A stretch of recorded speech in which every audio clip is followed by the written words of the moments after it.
Hey guys, alright, welcome back. I pulled all the paper and tape off. I don't know if I showed you that or not, but it's all off. Everything is colored. I was going to do the trim, but I can't do the trim because the roof has to come off, get repaired, and then there's going to be carpet on it. I don't want to stick the trim up too far that it won't let the wall or the ceiling sit on the wall.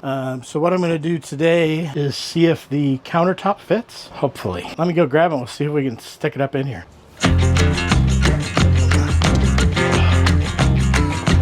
Too long.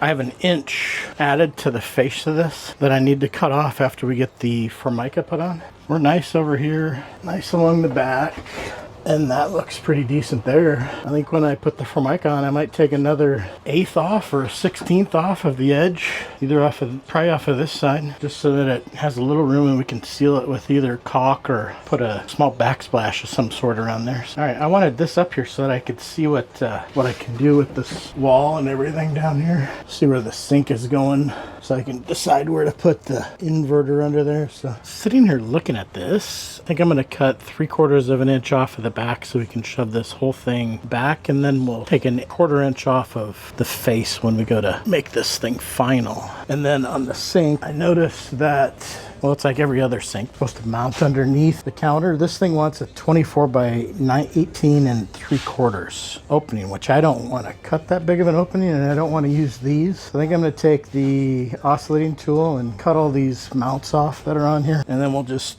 glue it down to the counter, because it wants you to cut a hole that's out to this lip here, basically. Actually a little bit further, but I don't want that. I want it in further. So we'll trim that counter, and we'll take the oscillating tool and we'll get these tabs off of this sink. So I'm going to take 1/8 off of this.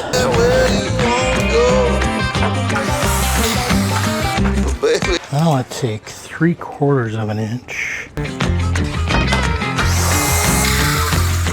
No, I don't. Let's go fit it now and see what we get.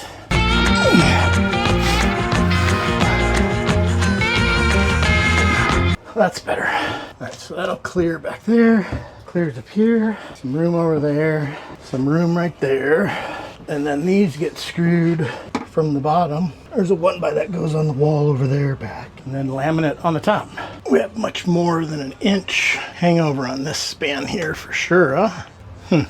I guess we'll just laminate it and cut it to match the cabinets, I guess. And then we can cut out the sink and the range. Let's, we can make the cardboard mock-ups of the inverter and the batteries, and then see how those fit in here. Hey guys, all right, welcome back. It's more than a day after. When I was working with my countertop, I ended up tearing my little toenail off on the wheel to my generator, and that had me out for a couple days, and then I just got, I don't know, demotivated, I think. But anyway, I got the cardboard. I got 2 different mock-ups. So I have this mock-up, and then I have that mock-up for my batteries, and that's going to be the mock-up for the inverter. And there's going to be plenty of room, so it looks like when I had my countertop up here, I scribed in a little mark over here on where the sink will go. So the sink stops there, and this I think I'm going to put tight over there to the wall-ish, which gives plenty of room. I'll put a doubler on there. But right now we've got Hurricane Debby coming up here, and the windows aren't secured, right? So the only thing they're held in right now with is butyl tape and the silicone that's on the outside holding them in around there. So I'm going to go ahead and throw these window frames on, put a few screws in them to hold the windows in so they don't blow out if there's wind, and then I'll probably lower the camper down. But it's over just off of Tampa right now, so it'll be up here this afternoon or this evening. Don't want any windows to blow out. I don't even know where I'd find these.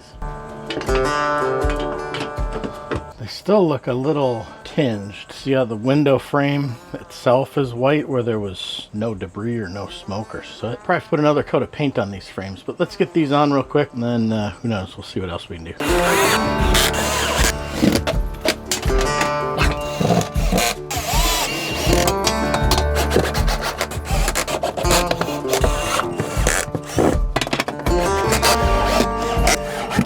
Alright, there she is. There she is. My emergency window. That'd be fun to jump out, wouldn't it? Alright, let's see what else we can do, huh?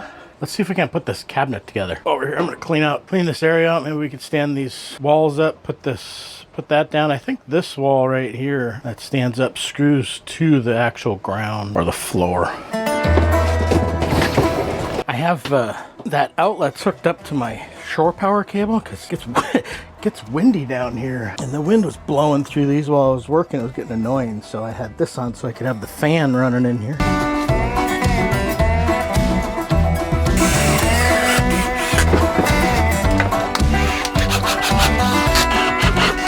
This looks like it was nailed to that, which probably any screw I would put in there would be too long. It would pop out the face. So we will forget about that for right now.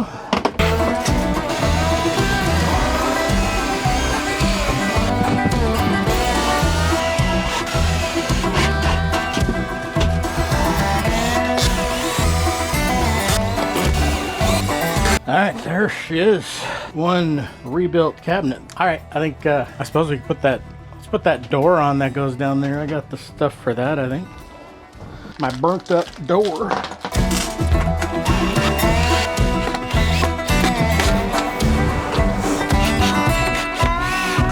Okay, door. Nice.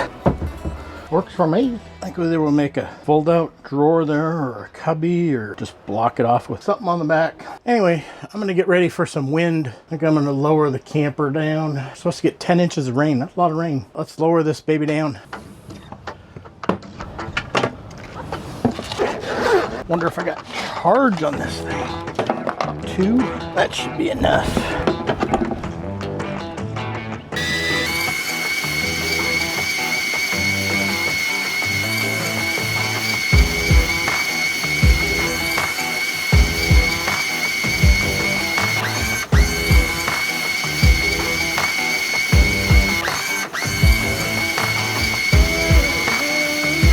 I think that'll do. That'll do. Let's put this stuff away.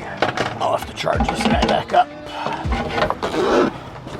This salt water, being this close to the beach, is pretty hard on stuff.